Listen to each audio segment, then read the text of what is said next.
Mbote bapangia munyoso kizunga Kongo Central na bapangia betu nyoso kelanda betu na Mbanja Matadi shikoko na bagina kelanda betu na Yinja ya Mvimba tona icha betu République démocratique du Congo. Nous voici dans le cadre d'un entretien où nous allons recevoir l'honorable Shadrack Ntoto qui est candidat député national et provincial dans la ville portuaire de Matadi. Je crois que dans cet entretien je ne serai pas seul, je serai avec mes confrères. Patrick Boyindombe, qui est journaliste à la radio centrale de FM, et je serai encore ensemble avec un confrère, Ghislain Mavungu, il n'y a que journaliste na ASTV, il n'y a que télévision, il y a Mbanja Matadi. Voilà une belle équipe qui va graver avec moi dans cet entretien, à qui je dis bonjour ou bonsoir, le candidat Shadrack Ntoto. Bonjour mon frère Eli Nyangi. Voilà, notre candidat est là. Vous avez vu notre invité d'aujourd'hui dans cet entretien que nous allons co-animer avec les confrères. Je ne sais pas, monsieur Shadrack, si vous avez qui songa nankang, c'est-à-dire quoi pour se présenter nankang, que na kula nangé, na Mbanja Matadi, to na ichebete ya République démocratique du Congo. Merci mingi Panyamono Eli Nyangi. Shadrack Konde Ntoto, yani mezabana mingi na Bwana Matadi. Mukele awa banda mutukolo wa munu ti kilumbu yayi mukele kaka na Matadi na yina mitala Shadrack Konde façon que tubaka mingi misala école primaire munu na EP Kimpangi et puis CEO ya munu na CEO de Lampozo et humanitaire munu na ITP Boma ina meza bana mingi na kumbu ya ITP Njani e musuka kavana ve mukelepe mosi ya ba ingénieur en BTP mu manufaka na IBTP Kinshasa. Alors Shadrack Konde na parcours nandi en tant qu'opérateur économique yandi suka kavana ve mukwizaka pe bwela ba classe ya munu manufaka na ILK campus de Matadi mukele deuxième promotion na kati ya université. À part ya mukele opérateur économique na kati ya kuvanda opérateur économique muke vraiment na expérience à plus de 25 ans na kati ya monde et bubu yayi mukele opérateur économique.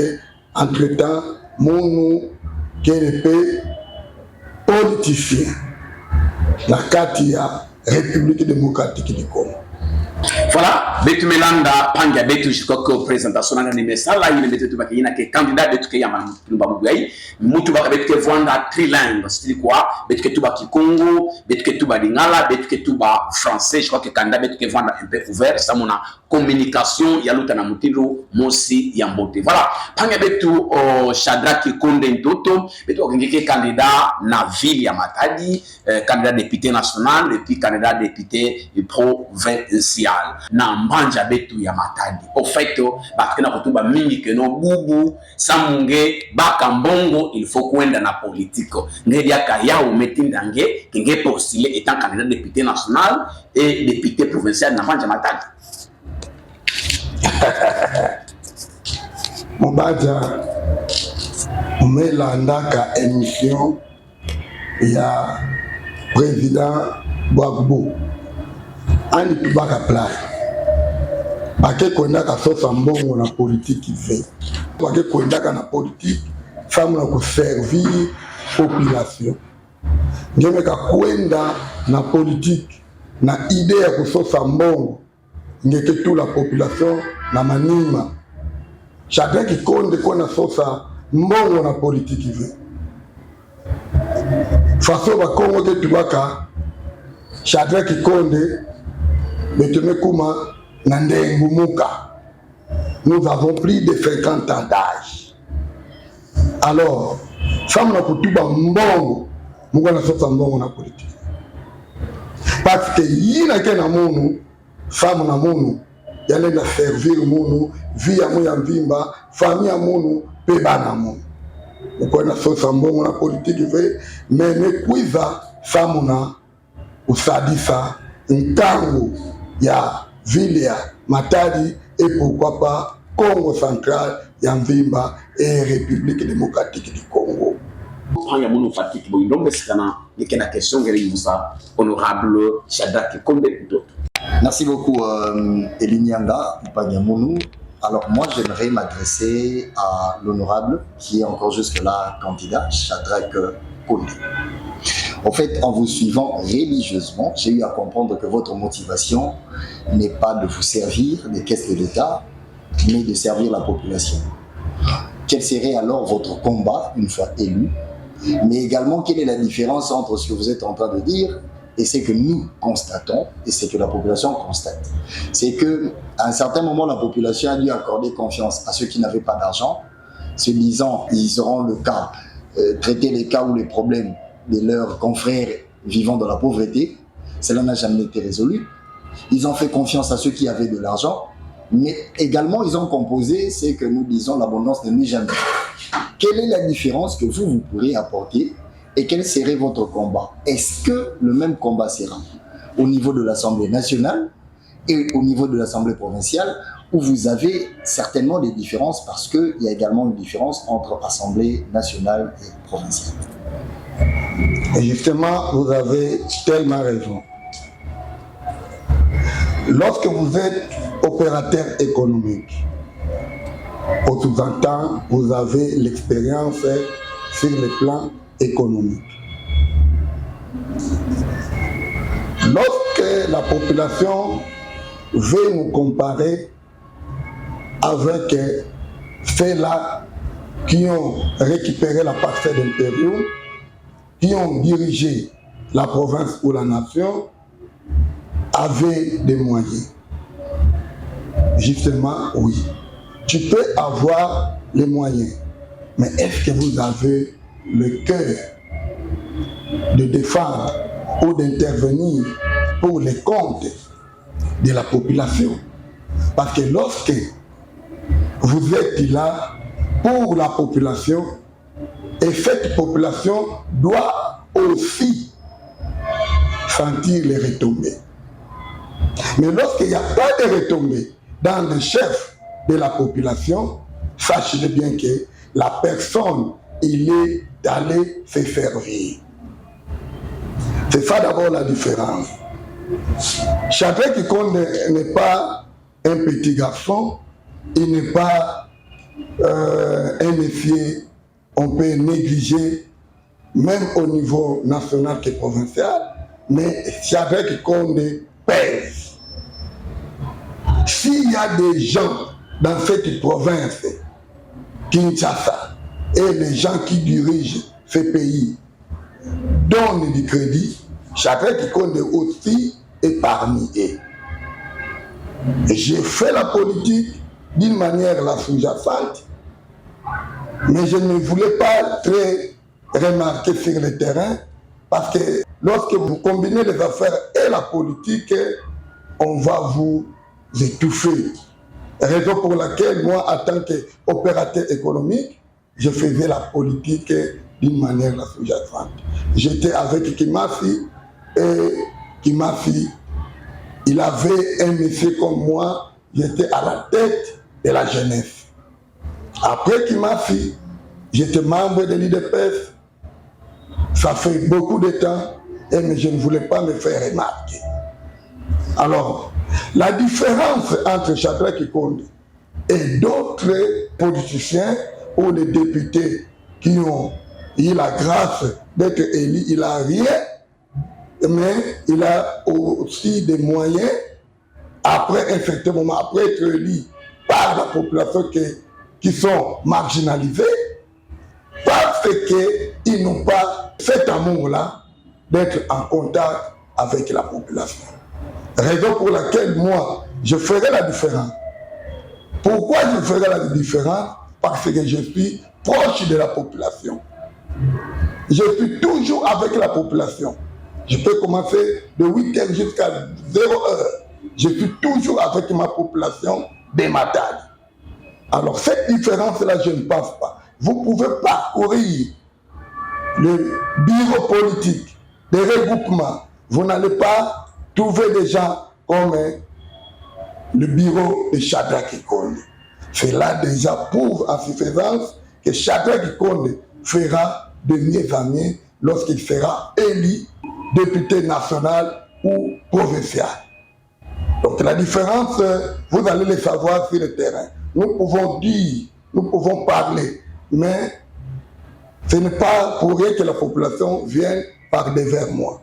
Il sent quelque chose. La population sent l'amour.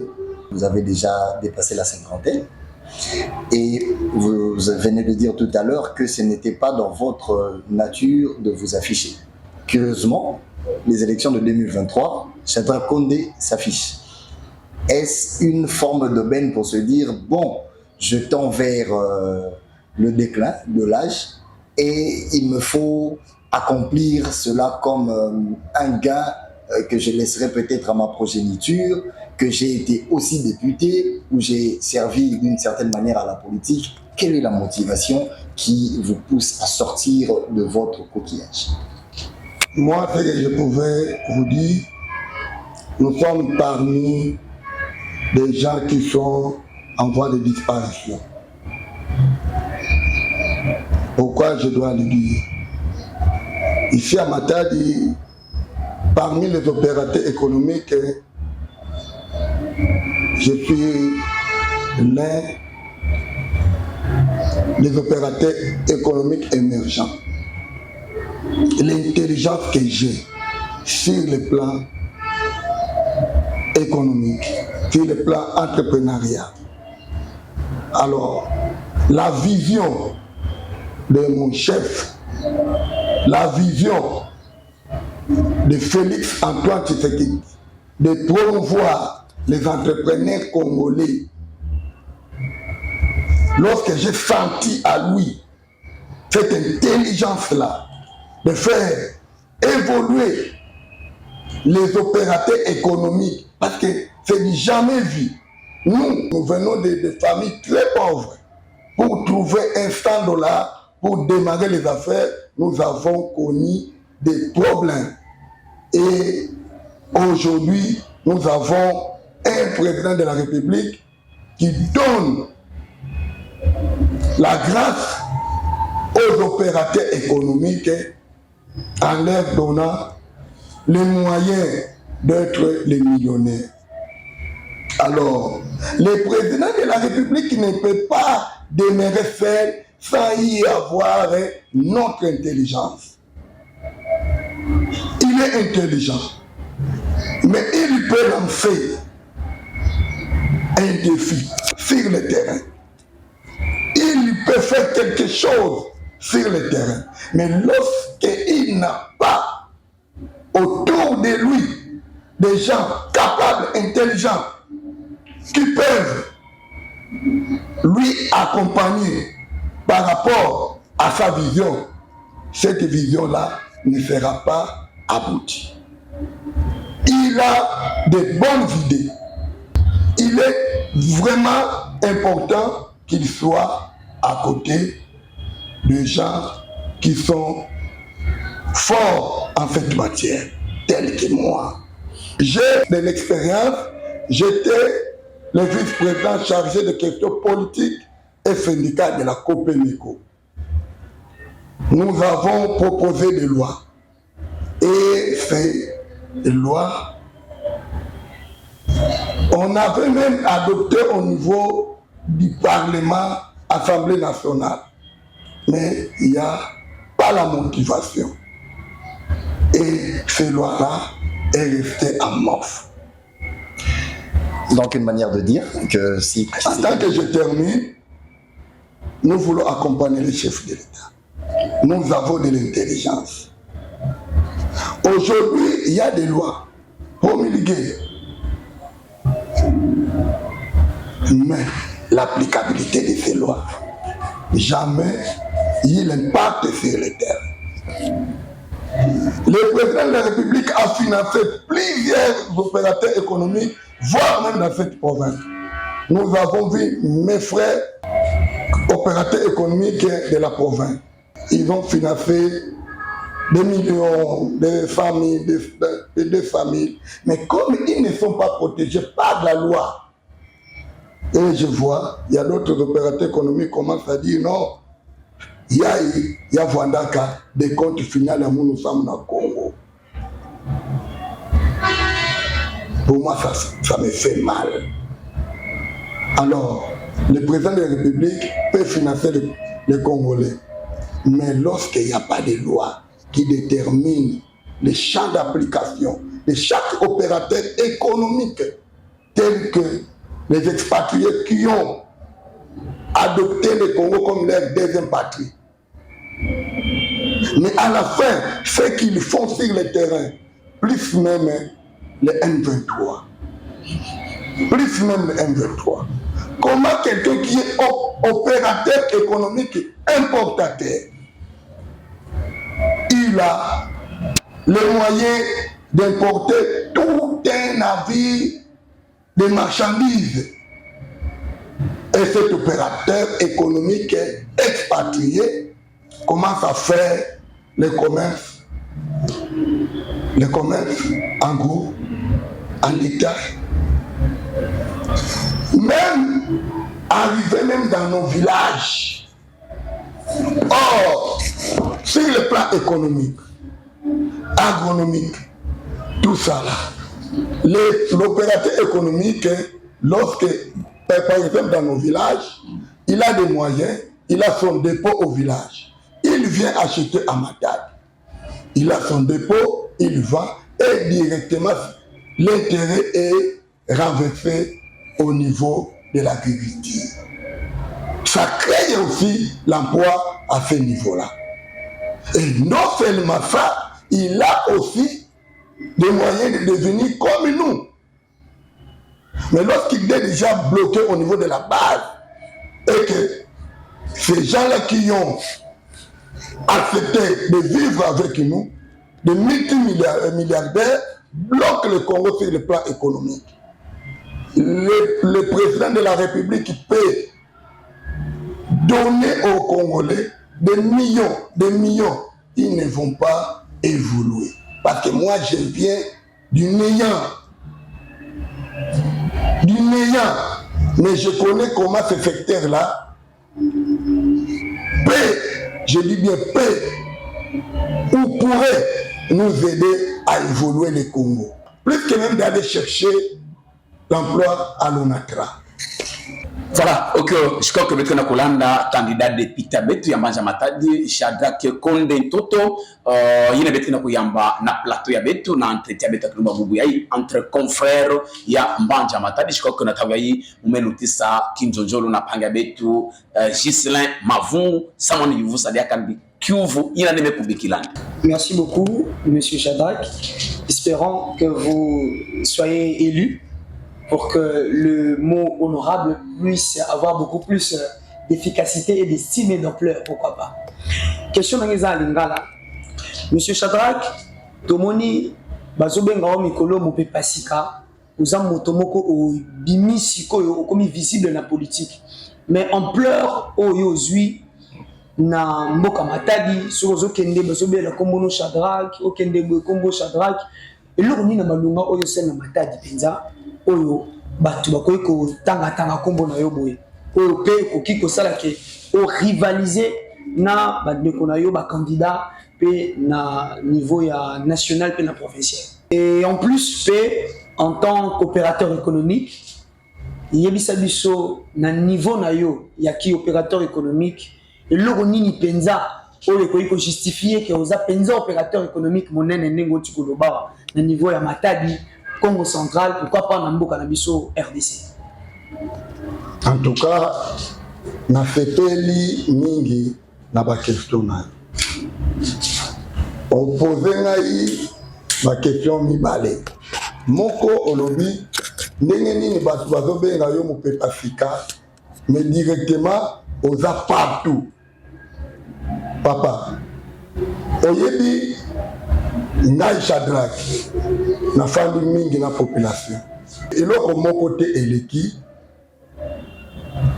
ofanda ensemble na population yango kaka secret omoni bato nyonso oyo baleki eloko moko bakozala mayele okozala mayele koleka bato nyonso mais soki oza pembeni te na population oyo batindaki yo oza na yo ntubili te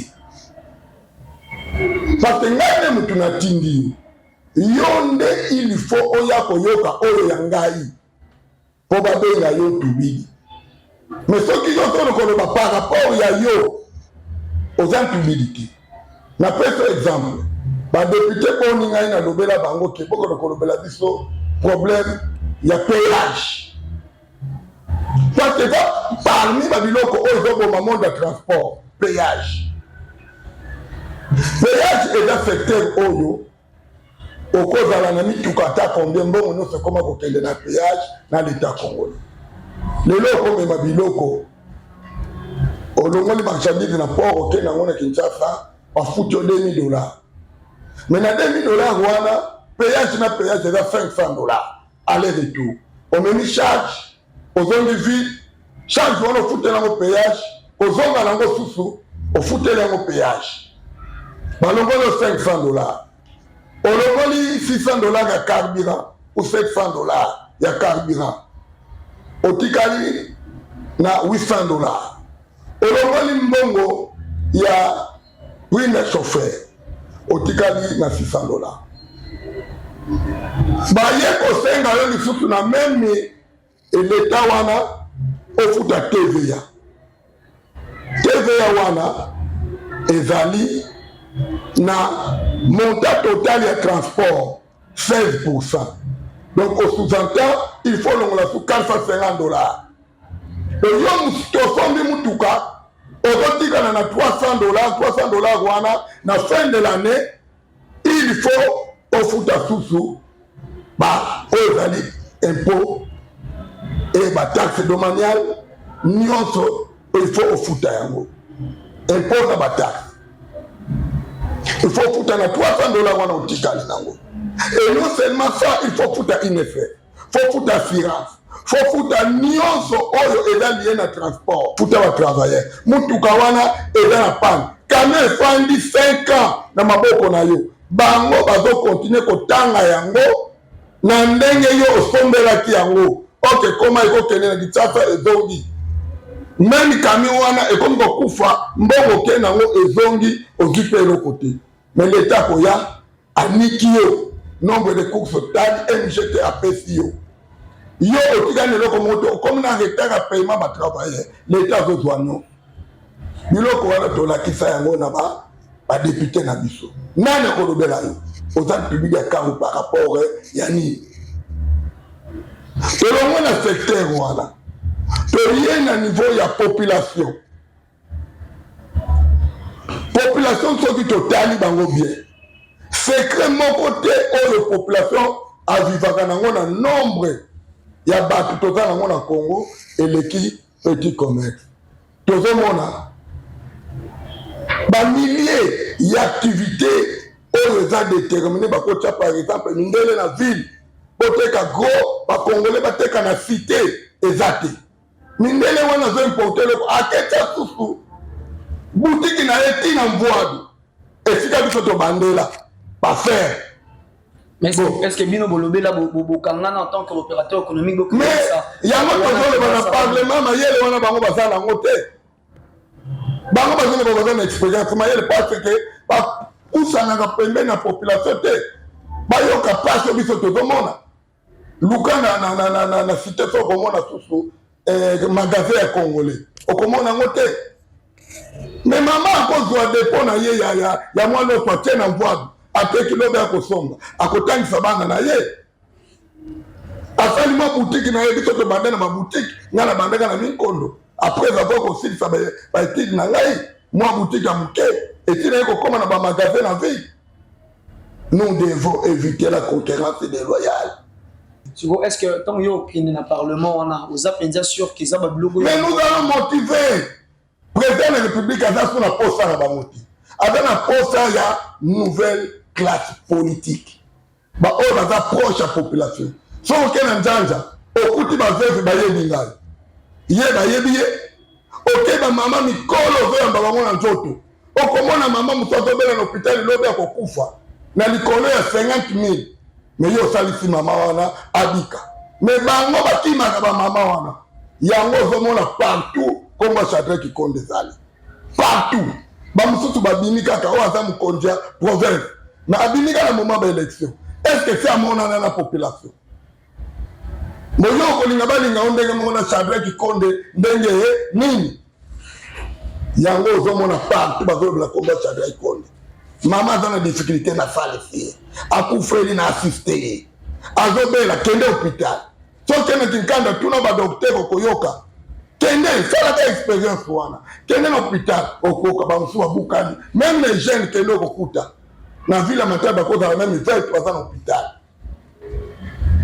baza kuna baza supporter la fondation Shadrack Kikonde yango kaka makasi na ngai koloba na parlement eloko pamba oyebi bato mosusu bakosamaka ono ngai j'ai de l'expérience et tout ça pourtant yo kendenge na parlement ozalaki na expérience ozalaki na expérience te expérience ya mutu ezali par rapport ya oyo azosala est-ce que député awa na ville ya Matadi ndenge baza bango nyonso mutu azali aleki ngai mayele sur le plan économique alikeleve bango nyonso mutu keleve ni mosi nemaka tole bavana bazakima mosi te parfois yebi moi makambo mwa ndambo ya droit manini mayebi eloko te mais moi j'ai déjà fait tout l'Afrique na oyo tangami économie ya mboka nalongolaka jipe na ngai longwa na ke Luanda nakolakisa ba passeport na ngai nalongwe Luanda nakomi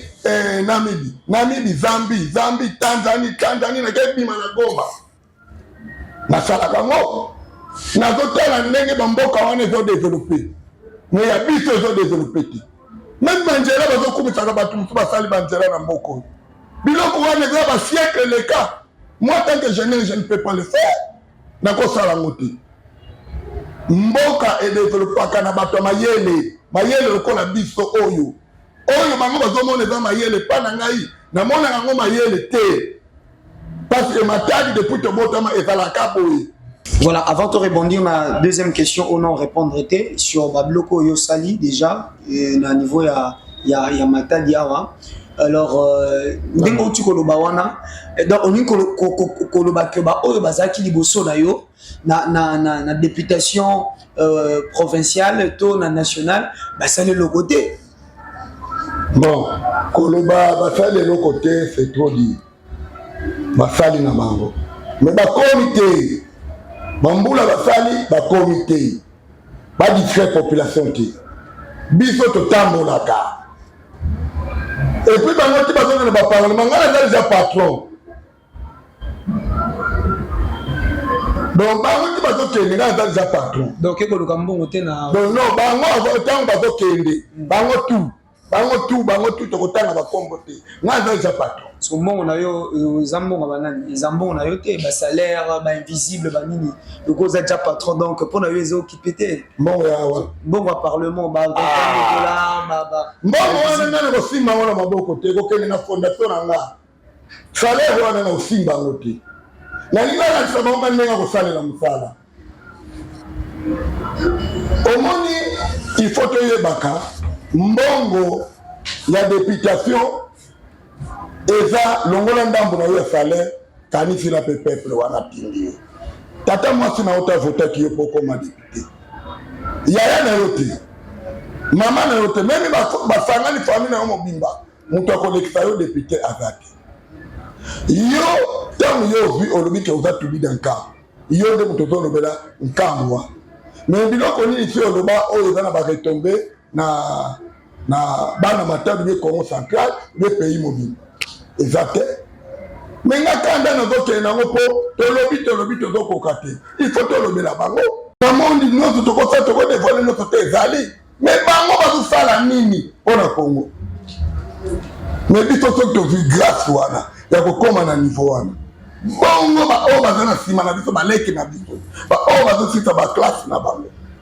bakosala nini soki avi mosala te akocrée activité na ye mais ntango akocrée activité na ye aza na mboka na na bulana kuna ateme sana ya toteka kwa ala kusoma matani anima anteta aloni mwa bilangane ya mbila mboke zo développer mais bino bozo bloquer oteki on a gros osombi na zik mobimba oteki olandi mutu wana tina mayombe oketeka biloko nyonso wana ba député bazomona ngote nyonso wana bamona ngote okatubika kamu nani. Merci beaucoup. Na monde tout ça na kanda ya na zala na kanda na bango vraiment za na kanda ko to bena ka bango balinga ko yamba biso te voilà pona to so ba za fuku na iloko tene ba ngo benga yo voilà na yango bazokende po babenga biso to po biso to kauka kate oza double brassard oza na côté commerce na politique peut to landi ba voilà et pona to chuter tout le monde avait comme sous candidat parce que transformateur batie babiloko makasi eloko nini oyo mpe osali parce que tout le monde na batransfert ezali na bakote moko bato basoi batransfert bato batongisi baba mpe bite biloko nini oyo osali oyo bato bakokolandela ba metube eloko moko te oyo bango basali na bambongo na bango mbongo wana eza ya biso basomi batransporte eza mbongo na biso bakongole mbongo wana bango bazosombela bakabine bacourant wana eza mbongo na bango il faut basomba bango batia par cause de la moment de l'élection te bima lokola bango basombi me ngai kende na mbanjambu okomona natongi bon ambeto arme bato bando kufa wana na mbongo na ngai tala po oyo ngai natongi eza po ya mbanjambu toke population na bakolobela yo bana bono bakenda ndo mbule beti bana classe wana balali na bafare de classe oyo akoto bomwe baleka eza te ngai na résoudre po zela nanu na aza na biloko ebele nasali na 8 mois oyo kutu bango bazozwa mbongo leta basali te yango totanga kanda mbongo neja eza bango te nga moko ndenge naza boye kami soki voice na kitasa nazopesa $500 soki batie 10 camion soki basali 10 tour c'est $5000 mbongo wana eza ya nani ya bango mpe ya ngai chakrak eza mbongo na ngai ese foto bondela bango kotonga po foto bondela bango kosala escalier ezali province na biso foto fongola biso tozomona bafifi masuka na lwalaba tomoni fifi masuka biloko fifi masuka azosala oyo eleki na oyo bango bazosala bango niti bazosala ete bamekaka biso baesili me ndeko Shadrack yango mpe bato ebele baza kohésite kovote bato lokola bino parce qu'ils se disent que soki bavote yo okoloba d'ailleurs nabimisaki mbongo na ngai moko mpo nakoma na esika wana donc il faut na récupérer yango wana tosali te wana biloko pamba tokosala na mboka oyo tokotika histoire naza na basekret ebele nakobimisa onga nakosala matati omonga véritable mwana matati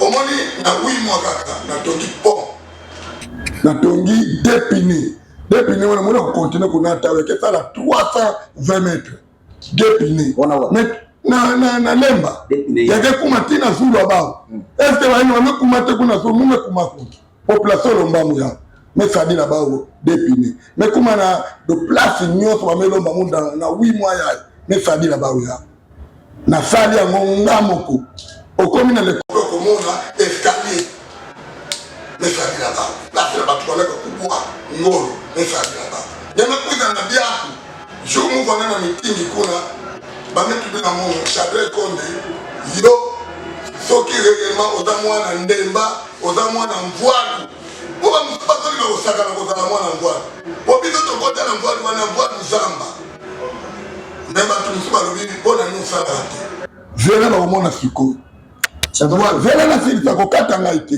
namoni mpe efemati vela kokata ngai te mpo biso mboka oyo eza ya biso toyebi ke politike bakoka biso mi bakokoka te eloko nazolobela sokokoti na biako na miting basengaki nga natongela bango pont wana esali 20 ans kamelekaka te e d'ailleurs régi de toi akanga nzela quartier biso ntango tokoli ezalaki okoti na parking okebima ntina régi de toi akanga nzela wana député nini alobela yango nzela wana biso ntango tozokola bakami ezoleka bakanga mo kote wana ekoma enclavé akanda wana nyonso yango na lingi ngai il faut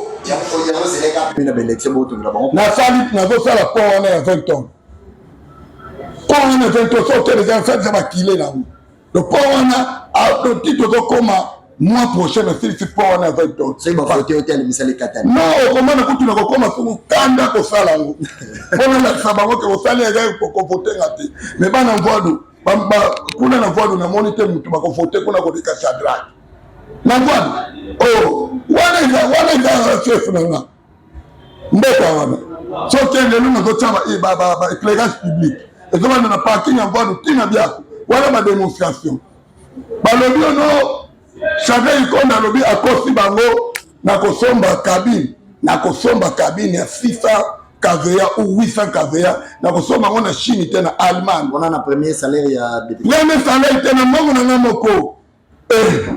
Nyenge za Shadrack ver. Na kosomba ngana ngana watoela nga defi. Okay. Donc bana wana basengaki ngai.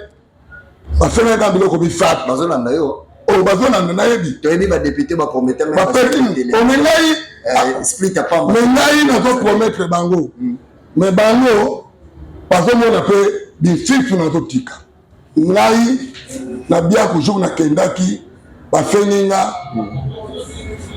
ngai po yango wana. Po wana ekangama mabele vipango ekoma kosala inondation na kati ya ville. Na sali kirage na buki po wana na zosala ngo. Il y a 20 ans. Et puis ma banga na zosala la gravière.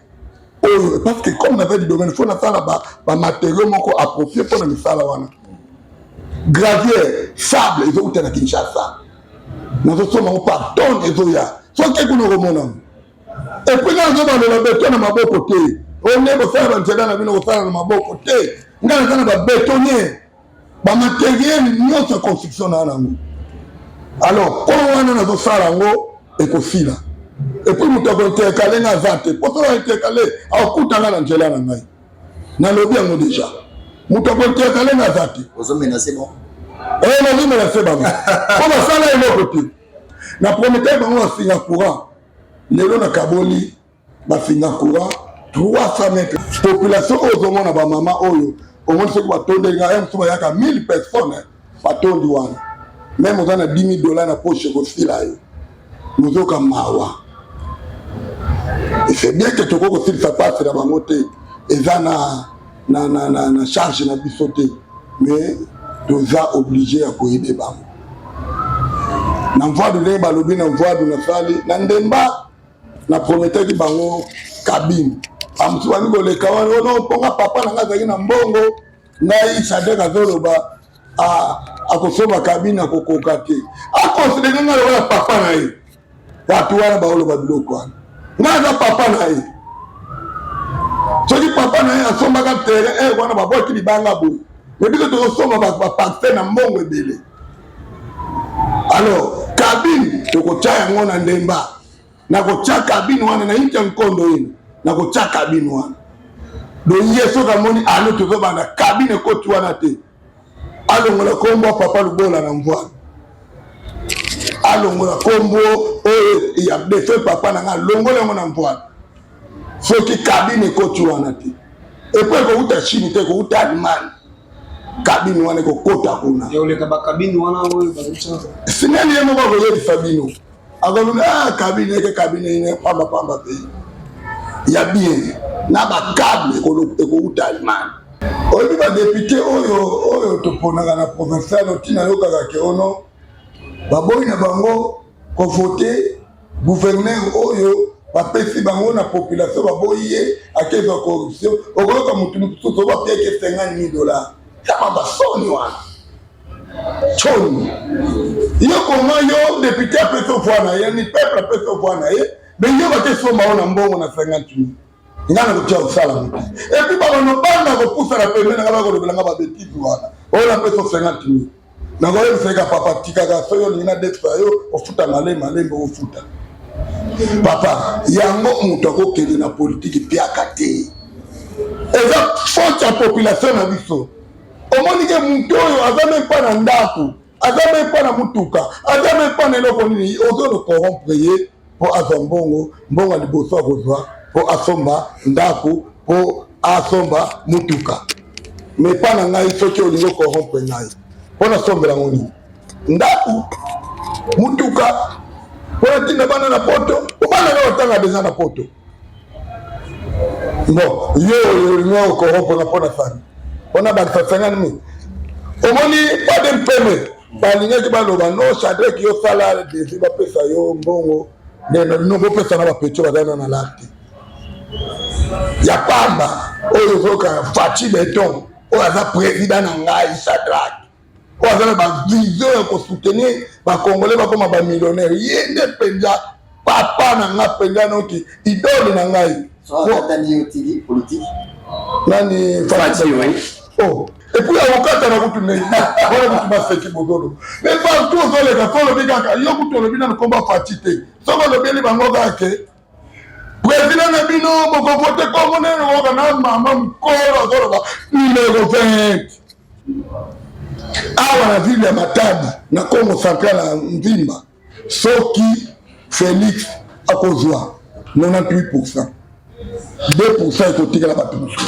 Voilà, président Shadrack, je crois que nous avons commencé cette émission, mais je crois que ça nous culturel émission, moi relance, il y a que nos gouverneurs de la province, qui est Pekisaka, Sala Bapon, Matadi, mais Shadrack, qui nous attend à Sala Bapon, qui n'a ni mani mangé, nous sommes les gens qui question. Et puis, le président Shadrack, nous avons dit sur ça, na ban, na Matadi, qui n'a pas de parce que mercredi, élection qui voit na page Matadi. Bon.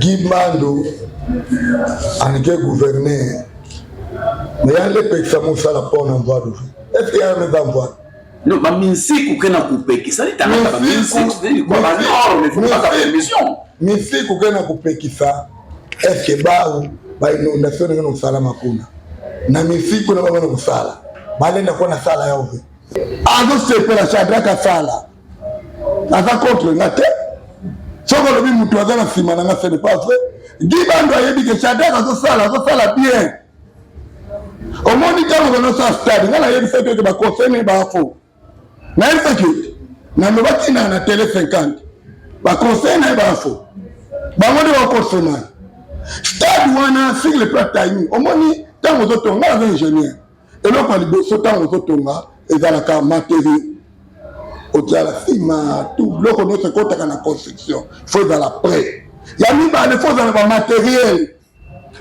biloko wana ozo utiliser ba pompe ba gris ba nini loko wana na kata matériel soko mo eza suffisant OK tout na côté matériel ezali main d'œuvre okoki ko renforcer pour peuple azanayi nde okopesa timing na ye mais Guy Mando batu na ye balobi stade kosila dans 3 mois.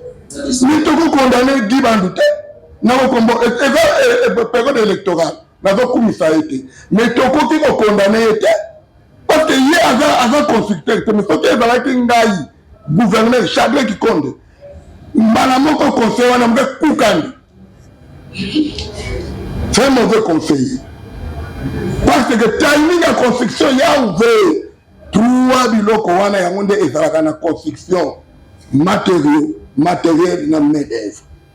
Est-ce qu'il y a là qui Lelo, parole au gouverneur, et comme il n'y a pas mal devant la population. Voilà, nous avons sur Bana Matadi qui est là parce que mercredi élection, dans la Bana Matadi. Bana Matadi. Bana Njandi, Bakaka notre Njandi. Il y a même mon Shadrack qui s'adresse à quelques fioki. Ben nous votons. Bana Mvous, ben nous votons. Bana mvua kutu beno kukuna beno ka meka kupesa voix tena mtu mosi fumo to beno ke fuema ya ivwe fumo to beno bana chata litumba kuna kutu oyeli ndako beno vote munu ntima ya kusadisa batu bakelo ngokaka yao pe bakeputu kilaka na yao